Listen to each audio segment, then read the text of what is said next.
4 News Now presents Made in the Northwest, brought to you by Great Floors.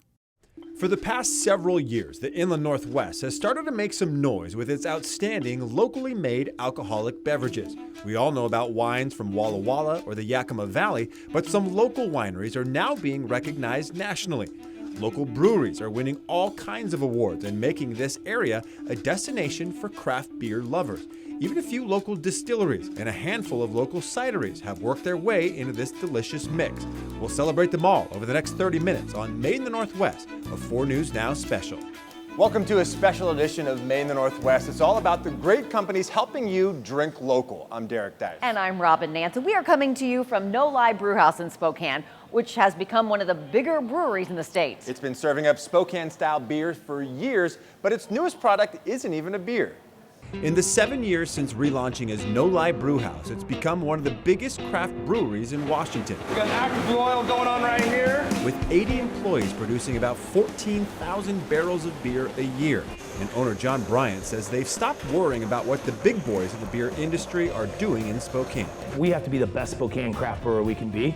And I think in that process, I think if the community embraces us as part of their brand or part of what they're proud of, everything's gonna work out.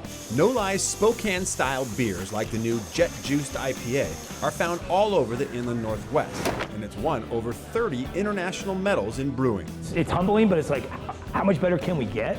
And I think that's what pushes innovation, which will help us push forward.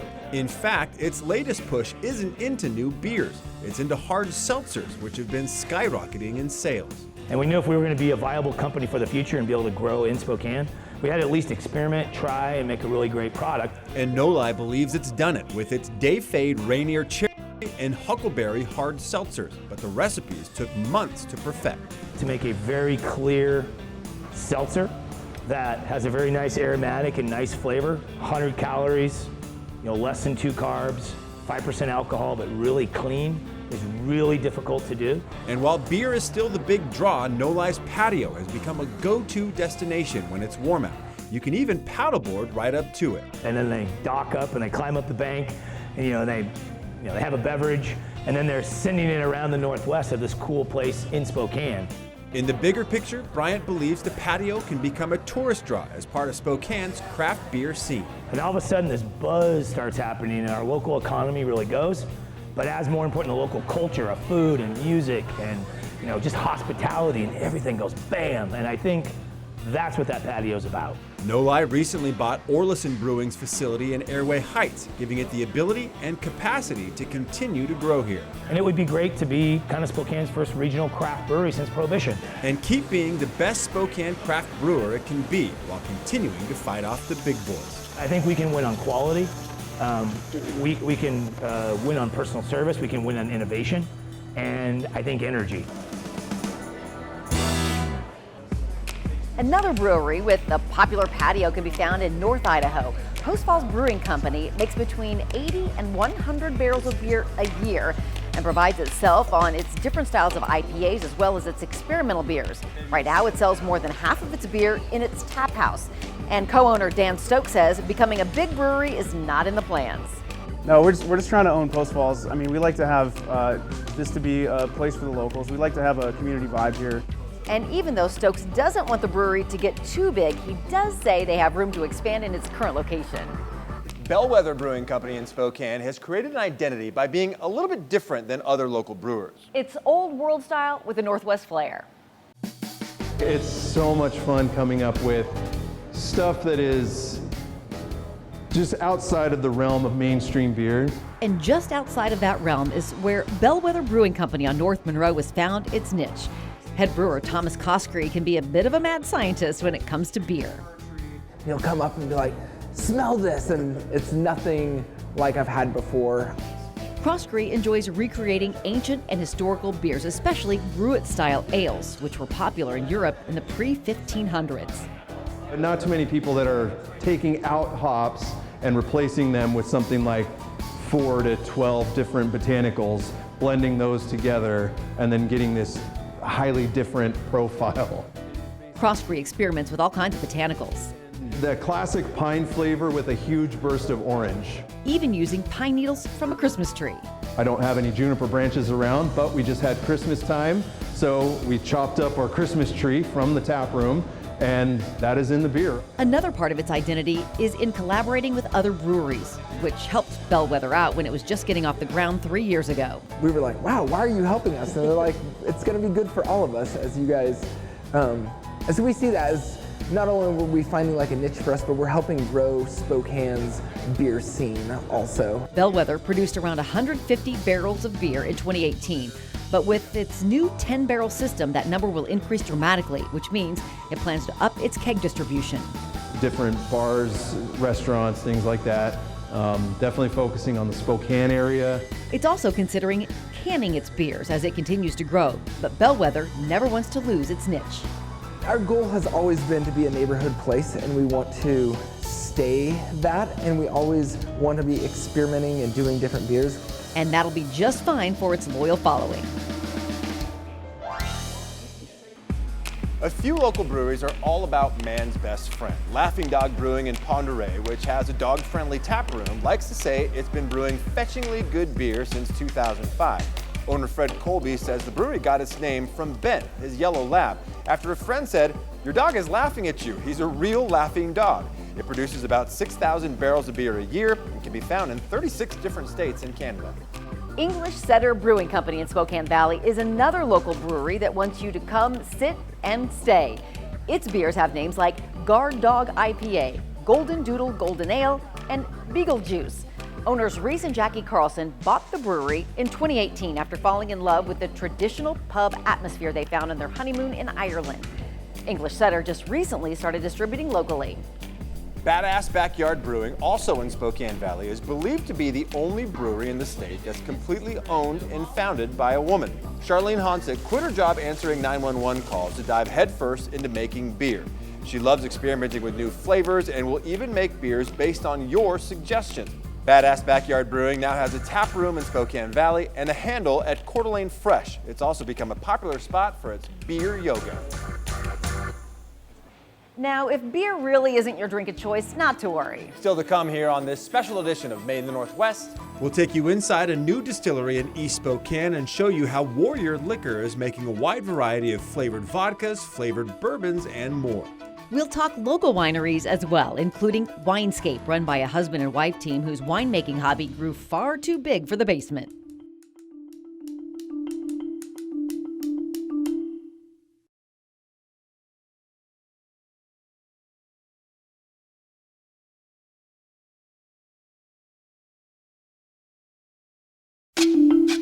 Welcome back to Made in the Northwest. Earlier this summer, Dry Fly Distilling announced it'll be moving out of this building we're in right now and into the Spokesman Review's newspaper press building downtown. Last month, Dry Fly just released its new line of canned cocktails. You can now grab a Moscow Mule, spicy lemonade, or a gin and tonic off the shelf in select local stores and the distillery's tasting room. Dry Fly is coming up on the 12th anniversary of selling its very first case of spirits. In early 2018, Dry Fly released its first 10-year single malt whiskey and is excited to release more aged products over time. Getting to those 10, 12-year-old products on a consistent basis, that was the goal to begin with. And the further we get down the road in timing, the more of that we'll have. Dry Fly is now producing about 10,000 gallons of vodka, gin, and whiskey a year. And speaking of Dry Fly, Side Hustle Syrups got its start in 2017 when Dry Fly asked Dylan Huser to make an in-house ginger beer for its tasting room. But soon after, Huser decided a flavored syrup was a better way to go. Now, Side Hustle Syrups have been certified as shelf stable and can now be found at URM with several other stores expected soon. And they're made with natural, fresh ingredients. In their past life, they made pasta. Now, Rich and Mary Clemson make top shelf liquor. Warrior Liquor is located in East Spokane, and its tasting room and its spirits are quickly catching on. After selling their previous company, Pasta USA, several years ago, Rich and Mary Clemson realize retirement isn't all it's cracked up to be. So we took a couple years off, got bored, decided to get back into the business game again. They're back working with locally grown grains again, only this time they're using them to make liquor. Everything that we use here is from local farmers, and it's just a situation to where all the grains in this area are underutilized for distillation. But Warrior Liquor won't let them be underutilized anymore. And our whole philosophy here was, for people to come into our facility, see the investment that we've done in our facility, the quality of it, the quality of our equipment, the quality grains, and to make a world-class product here in Spokane. And Warrior is certainly not messing around in terms of its operation. All of this equipment is completely automated, brought in from Europe, and is top of the line. Everything's data-driven, it's numerical values, so there's really no subjectiveness to it.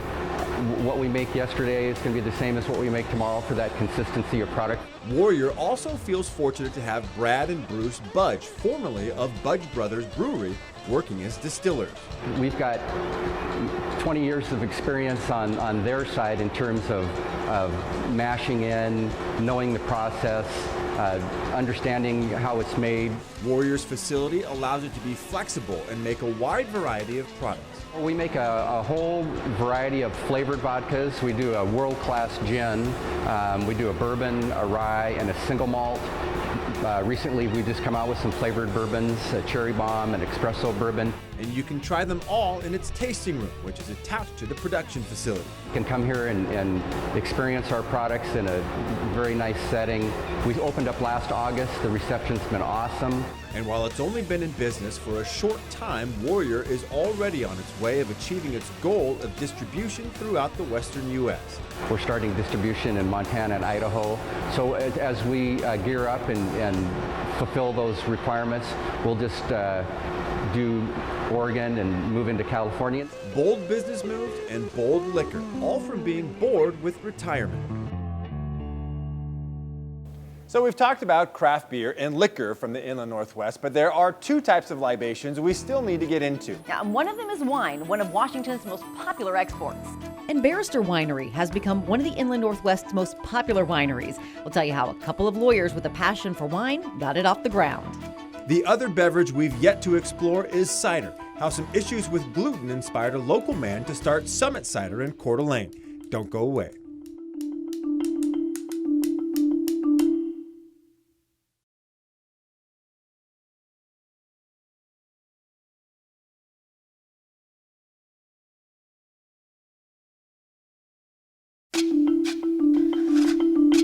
Welcome back to this Made in the Northwest special from No Lie Brewhouse in Spokane. Hey, let's talk a little wine, shall we? Barrister Winery was started by a couple of lawyers with a passion for wine. And it's turned into one of the area's most popular wineries. Take a couple minutes to drink in Barrister's story. It's a winery built partly on Cabernet Franc and other full-bodied reds, but mostly on camaraderie. Ability to come in here with friends and make wine during the crush season or all year long, but we do it with friends. Nearly 20 years ago, Michael White and Greg Lipsker, a couple of local attorneys and wine drinking buddies, were on a road trip in British Columbia when they stopped at a shop that sold winemaking kits. And I looked at Michael and said, we've always wanted to make wine, so we bought this kit to make 5 gallons of wine from a concentrate, and that's how this whole thing started. It turned out to be okay wine, but not great. And so we decided we could do better. By 2000, they were buying grapes from Walla Walla and crushing 1.5 tons of them in Lipsker's garage. That same year, they sent 4 wines to the Indy International Wine Competition. And we won 3 golds and a silver. Thought maybe we're doing something right. That was the first time we thought we had an objective response to the quality of our wines. So in 2001, Barrister Winery was born. The name, a nod to their past lives as attorneys. Under the British legal system, they have barristers and solicitors. And if you look at our logo, it's the scales of justice with grape clusters. Barrister's most popular wine, a red blend called Rough Justice. With the help of some loyal volunteers, Barrister produces 5,000 cases of wine a year. The grapes now come from 10 different vineyards, from Walla Walla to near Vantage. 80% of making wine is in the vineyard and 20% is don't mess it up when you get home. So we hope that we're very good at that 20%. After they're crushed on site, the fermentation process begins. We're punching down those grapes 4 times a day in order to mix them up with the juice to extract as much color and aroma and flavor as we can. After 7 to 10 days, its red wines are stored downstairs in oak barrels. Each of these barrels contains about 300 bottles of red wine apiece, and here in the barrel room, they're aging from anywhere from 1.5 years to 4 years. Barrister has become known for its signature style, but it's also become known for hosting events in its over 100-year-old building. Weddings, receptions, rehearsal dinners, birthdays, client appreciation events. People just love the romance of it and all the lighting and everything, so it's really a huge factor for our business. And business is just fine for Barrister where it is. We really don't want to grow any larger. We're kind of at a sweet spot. A verdict these lawyers turned winemakers are content with. If you're looking for a wine escape this weekend without actually leaving the city, look no further than Winescape. It's the South Hill's only winery, and it's run by a husband and wife. When Phil and Patricia Butterfield opened Winescape Winery on this 14-acre property on the South Hill in 2017, what we wanted was a sense of you could have a glass of wine and you could feel like you were 100 miles away. a destination for drinking wine without leaving Spokane. They enjoy the location, they enjoy the facility, they enjoy coming into a tasting room where they look out, oh, that's where they make the wine. The Butterfields are WSU professors reinventing themselves in their 60s after their winemaking hobby grew too big for the basement. Of course, I was always thinking about a winery, dreaming about it, doing planning about it. Coming from the world of academia, starting a winery and running a business has been quite an adventure. 90% of the time, it's been really fun, and 10% of the time, it's been, what are we doing?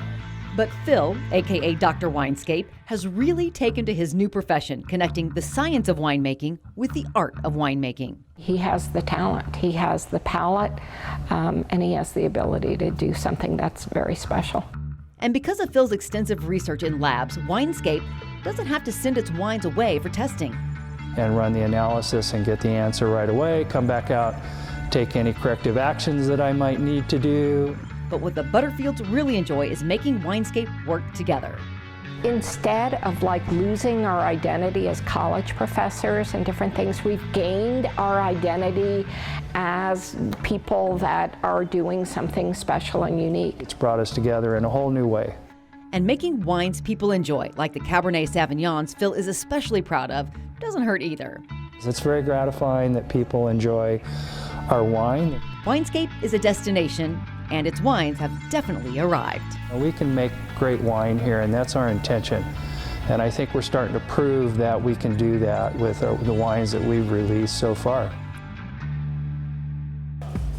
Today, there are dozens of wineries in the Inland Northwest, but Latah Creek was the very first. The Conway family has been making award-winning wine for over 35 years now.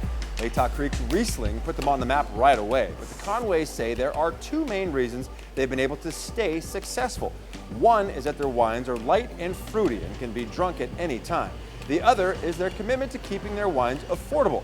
Most of them sell for under $16 a bottle. Arborcrest wine cellars also began making wine in 1982. It's hard to miss the winery's Cliff House estate, built in 1924, which sits high above Spokane Valley. With its epic views, Arborcrest often hosts weddings, charity events, and summer concerts. But its wines can speak for themselves. Arborcrest produces more than 20,000 cases a year, which are shipped to half the states in the U.S. If you're planning a trip to Green Bluff soon, be sure to stop for some honey wine while you're up there. Hierophant Meadery is one of the few meaderies in Washington. Jeremy and Michelle Kinsel both have pre-med degrees in herbs, which makes them uniquely qualified to specialize in metheglin-style meads, which are infused with botanicals. And the bulk of the honey they use comes from its Green Bluff neighbor, Tate's Honey Farm. Hierophant distributes regionally and hopes to one day distribute nationally. Well, maybe you prefer apples over grapes. If so, perhaps your palate might be better suited for a local cider. Spokane's One Tree hard cider can now be found in a handful of states, but it all started with a Father's Day gift of a cider making kit. That story and more when Made in the Northwest continues.